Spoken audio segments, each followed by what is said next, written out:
Assessing the adequacy of a regression model leads us directly into inferential methods. And remember here that our regression model that we're looking at is a linear model that one response variable is equal to beta naught plus beta 1x plus an error term. Right, and that error term has mean of 0 and has a variance that a lot of people will drop off a subscript, but for now I'm going to put a little subscript there of a e or a epsilon. Okay? And we've collected data now, and our beta 1 hat is our point estimate of our true regression parameter that was given to us by capital S sub xy divided by capital S sub xx, and our beta hat not coming from our data was a point estimate of the true intercept value, beta naught.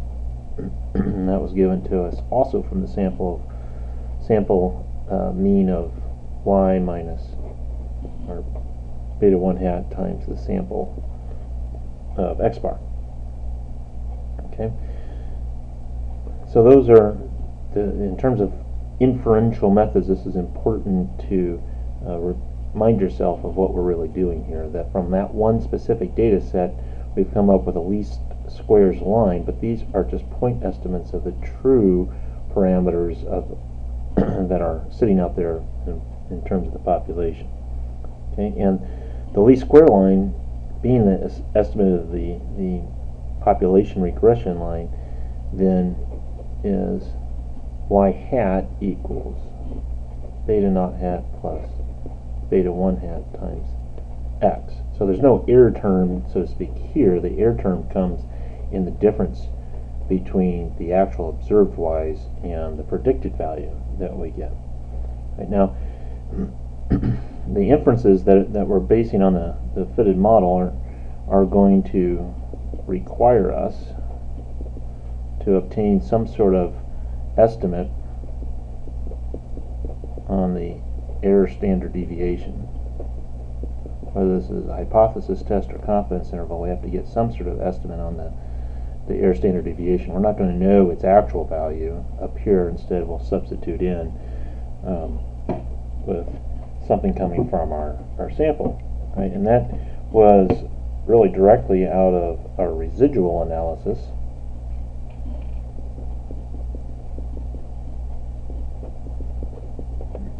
In the previous module. So let's repeat some of that work here, bring it forward and get it accessible here to us.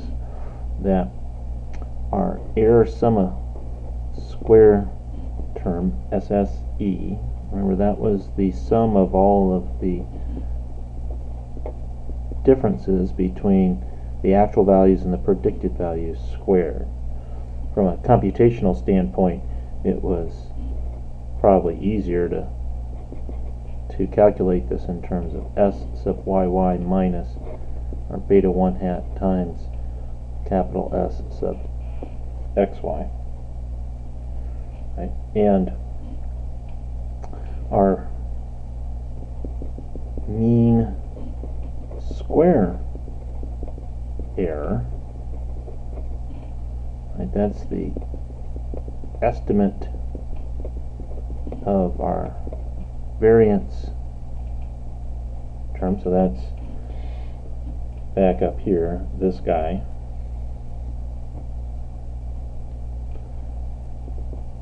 That's equal, symbolically what I've been using is lowercase s sub e, standard deviation of the error squared. That's equal to SSE, the error sum of squares divided by n minus 2.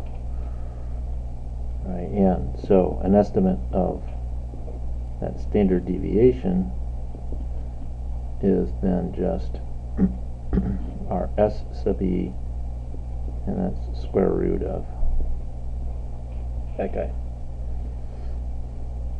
Right, now also it will be helpful to us that we go back and recall that we defined our sum of squares from our regression was equal to the total corrected sum of squares minus the error sum of squares. So this total, okay, that total is broken apart into two pieces. That's what that really amounted to. And remember, the differences really are playing around with the difference between the true minus either the y bar, the predicted minus the y bar, right? That's how we got through and parsed those all out into different stuff, right? And our coefficient of determination, which was also equal to our sample correlation coefficient squared, is equal to our SS, sum of squares for the regression, divided by the total.